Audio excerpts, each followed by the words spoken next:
pagi, siang, sore, malam buat kalian yang sedang nonton video ini. Terima kasih buat kalian yang sudah mampir ke YouTube channel gua. Tidak seperti biasanya, hari ini gua nggak duduk di atas motor Vespa karena video ini gua buat saat bulan puasa. Lemes kalau harus dorong-dorong Vespa, soalnya Vespa itu berat. Coba sesekali Dilan suruh nyetep Vespa, yakin deh kakinya pasti bakalan pegel banget. Kita mau membahas satu koleksi buku gua, Ada Surga di Kerudung Ibu karya Rahmat Helly HS. Tapi sebelum itu, buat kalian yang belum subscribe channel ini, silahkan subscribe dan jangan lupa juga bunyikan lonceng notifikasinya agar kalian tidak ketinggalan vlog-vlog gua berikutnya. Jika kalian nonton vlog gua sebelumnya, kalian pasti sudah tahu sedikit tentang buku Ada Surga di Kerudung Ibu ini, karena gua sudah pernah bahas di video gua sebelumnya. Nah, sesuai janji gua waktu itu, sekarang gua mau ngebedah buku Ada Surga di Kerudung Ibu ini. Di video sebelumnya udah gua kasih tahu alasan gua kenapa baca buku Ada Surga di Kerudung Ibu ini. Jadi novel ini tuh pernah mendapatkan award ataupun penghargaan dari penerbitnya, Gong Publishing. Buku ini laris terjual hingga 1000 eksemplar buku. Buat penerbit indie, apalagi di Banten, 1000 eksemplar itu bukan jumlah yang sedikit. Makanya buku ini mendapatkan penghargaan tersebut. Atas dasar penghargaan itulah kemudian gua coba untuk baca buku ini ataupun novel ini. Kita mulai review dari identitas buku ini. Jadi buku ini berjudul Ada Surga di Kerudung Ibu karya Rahmat Helly HS. Cetakan pertamanya terbit di tahun 2015, terus kemudian cetak ulang di Februari tahun 2018. Nah, di terbitan kedua itulah buku ini mencapai puncak penjualannya, yaitu 1000 eksemplar tadi, dan kemudian mendapatkan award. Nah, buat kalian yang belum tahu penulisnya, Rahmat Helly HS ini adalah Duta Baca Provinsi Banten. Kalau baca di biografinya, beliau juga seorang dosen dan kemudian juga terkenal sebagai penyair. Penghargaan individunya atau prestasinya banyak banget di sini. Nggak bisa gua sebutin satu-satu kayaknya, jadi kita skip aja tentang penulisnya. Kita masuk ke isi buku ini. Apa yang membuat buku ini menarik untuk dibaca? Ketika pertama membaca paragraf-paragraf awal novel ini, saya dikejutkan oleh gaya kepenulisan Rahmat Helly HS. Pada awal bab, novel ini menyajikan latar lokasi yang detail, deskripsi-deskripsinya seperti layaknya novel-novel yang ditulis oleh Ahmad Tohari, penulis novel Ronggeng Dukuh Paruk. Latar lokasi yang ditulis oleh Rahmat Helly dalam buku ini menunjukkan satu lokasi di Kabupaten Serang, yaitu di Waringin Gurung. Ada lokalitas yang coba untuk disingkap oleh Rahmat Helly HS dengan menggunakan latar kampungnya sendiri. Pada beberapa lembar berikutnya barulah kita menemukan bahwa dalam novel ini ada nada-nada minor yang mampu membangkitkan sisi melankolis para pembacanya. Dalam novel ini kita akan banyak menemukan nada-nada sendu dan kemelaratan yang dominan untuk diperhatikan oleh para pembaca. Tangisan, simpati, rasa iba, itulah yang saya temukan atau saya rasakan dalam membaca novel ini. Sepertinya kemiskinan memang menjadi tema utamanya. Strata sosial yang berat itu dibebankan kepada pundak seorang tokoh bernama Rudi.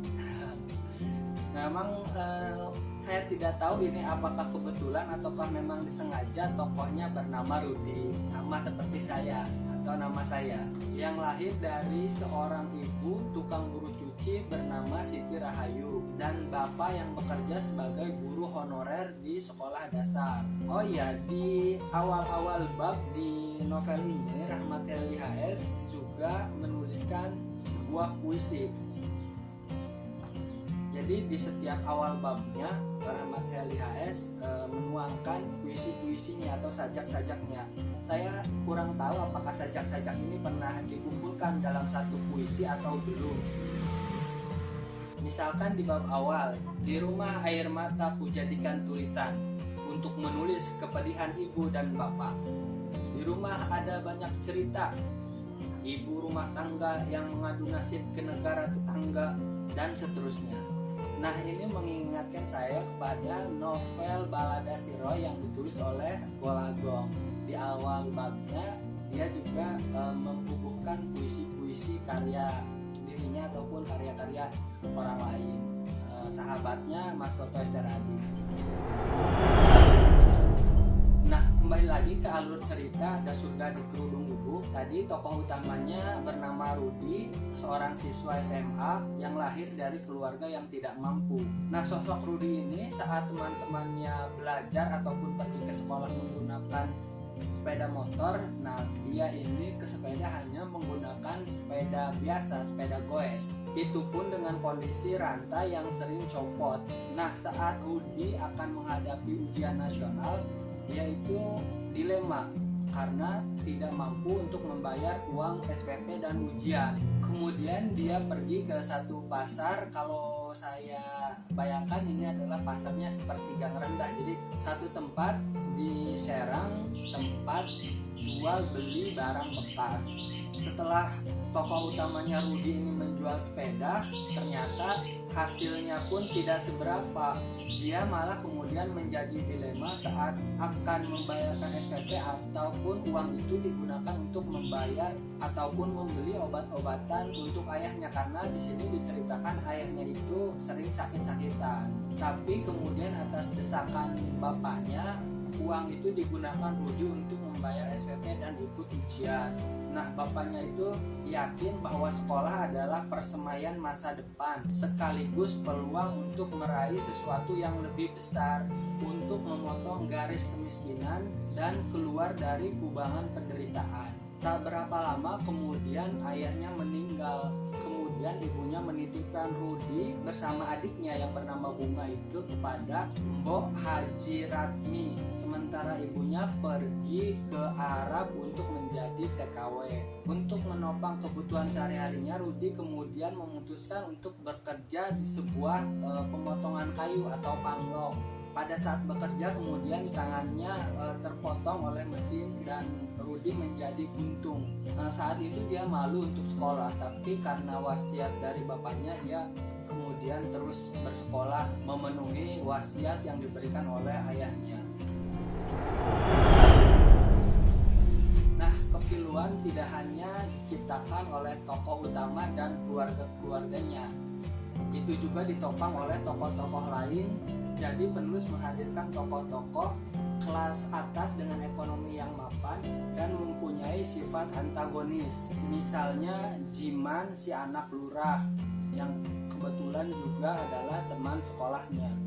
Nah, tapi tenang, di dalam novel Ada Surga di Kerudung Ibu juga tidak hanya melulu kita akan disuguhkan narasi-narasi minor tentang kemiskinan, tentang penderitaan, tapi ada juga sisi romantismenya.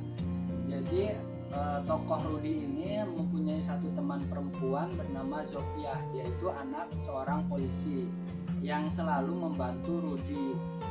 Bagaimana kisah cinta mereka berdua? Sebaiknya teman-teman semuanya baca saja Ada Surga di Kerudung Ibu. Bagi kalian yang ingin membeli buku ini, silahkan hubungi saja Instagram di bawah ini, DM aja. Insya Allah nanti akan langsung direspon. Sekilas tentang cerita cintanya, sepertinya itu cinta segitiga antara Zofia, Rudi, sama Jiman, anak Palurah tadi. Nah, kemudian apa sih yang saya tangkap atau saya dapat ketika setelah membaca novel Ada Surga di Kerudung Ibu ini? Saya berasumsi bahwa Rahmat Heldi HS atau penulis buku Ada Surga di Kerudung Ibu ini ingin menunjukkan dualisme kemiskinan.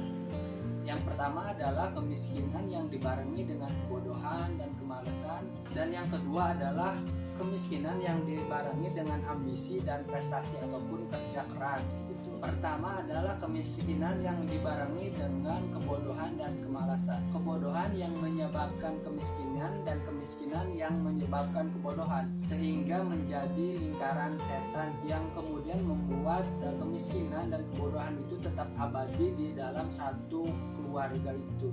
Dan yang kedua adalah kemiskinan yang dibarengi dengan prestasi, dengan kerja keras, dengan ambisi. Jadi penulis ingin menunjukkan dua perbedaan tentang kemiskinan tersebut. Dalam novel Ada Surga di Kerudung Ibu ini, penulis atau Rahmat Heldi HS berhasil menunjukkan bahwa sastra adalah tentang nilai-nilai kemanusiaan atau nilai-nilai tentang menjadi seorang manusia. Artinya kemiskinan bukanlah alasan untuk kita berpangku tangan dan menerimanya sebagai nasib atau takdir. Hal itu akan pupus dengan niat yang kuat dan kerja keras, dan tentunya dorongan untuk mengubahnya. Dan kemiskinan memang bukan gen yang diwariskan dari orang tua ke anak. Itu tadi tentang tema utamanya. Terus kemudian tentang sisi-sisi romantismenya, kisah cintanya, Rahel juga menunjukkan bahwa tidak setiap perempuan melihat laki-laki dari kesempurnaan fisiknya, juga dari kekayaannya. Terbukti dengan Sofia yang terus berhubungan baik dengan Rudy tadi, tokoh utamanya. Nah, kisah cintanya sebaiknya kalian baca saja langsung dari buku Ada Surga di Kerudung Ibu ini. Meski Ada Surga di Kerudung Ibu ini adalah satu karya fiksi, tapi saya meyakini bahwa tidak semua cerita yang ada di dalam buku ini adalah fiksi. Artinya Rahel meminjam kisah-kisah orang untuk kemudian ditambahkan imajinasinya untuk merampungkan novel ini. Kisah-kisah pinjaman dari kehidupan orang lain itu terus kemudian dijadikan Rahel untuk menguras air mata juga emosi para pembaca. Sentuhan real dari kehidupan penulisnya pun masuk dalam buku ini. Misalkan ada guru honorer, ada puisi, ada humor di dalamnya, yang itu semua memang ada pada diri seorang Rahmat Heldi HS. Jika saya baca dalam biografinya, Rahmat Heldi HS juga pernah menjadi seorang guru honorer. Dia juga pintar menulis puisi dan juga sering melakukan hal-hal yang konyol ataupun menghibur. Menurut saya, novel Ada Surga di Kerudung Ibu ini selain memang buku bacaan ataupun buku sastra untuk menghibur, buku ini juga cocok jika kita asumsikan sebagai buku motivasi, karena memang banyak sekali motivasi hidup yang ada ataupun yang terkandung dalam novel ini, terutama lewat tokoh utamanya ya Rudy, yang secara heroik dia terus berjuang untuk belajar, untuk terus menyelesaikan sekolahnya. Nah, itu dia tadi review tentang buku Ada Surga di Kerudung Ibu ini. Novel ini bertebal 137 halaman, jadi tidak terlalu tebal, sekitar kita bisa menghabiskannya mungkin dalam waktu 3 atau 4 hari, atau mungkin jika lebih lambat 1 minggu juga bisa kita habiskan. Narasi dan deskripsi yang ditulis oleh penulisnya Rahmat Heldi HS ini menurut saya juga mudah untuk kita cerna, mudah untuk kita visualisasikan atau imajinasikan narasi-narasi yang dibuatnya ataupun deskripsinya. Nah kawan-kawan, cukup sekian dulu review buku gua hari ini. Terima kasih buat kalian yang sudah nonton video ini sampai selesai. Gua doain kalian semoga dalam keadaan sehat walafiat. Dan bagi kalian yang belum subscribe channel ini, silahkan subscribe. Jangan lupa juga bunyikan lonceng notifikasinya agar kalian tidak ketinggalan video-video gua berikutnya. Jangan lupa baca buku,